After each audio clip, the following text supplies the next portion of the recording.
हम सुनते आ रहे हैं काली मिर्च के बारे में कि रसोई और मसाले में ही काम आते हैं, लेकिन दोस्तों ये शरीर के लिए बहुत ही फायदेमंद है। इसमें विटामिन सी, विटामिन ए और एंटीऑक्सीडेंट इसमें काफ़ी भरपूर मात्रा में पाए जाते हैं।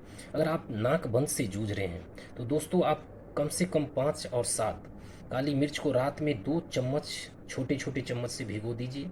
रात भर भिगोने के बाद उसे सुबह उठकर खाली पेट चबा चबा कर लीजिए। इससे आप कुछ ही दिनों से, 1 हफ्ता लेने के बाद आपको अलग ही महसूस फील होगा।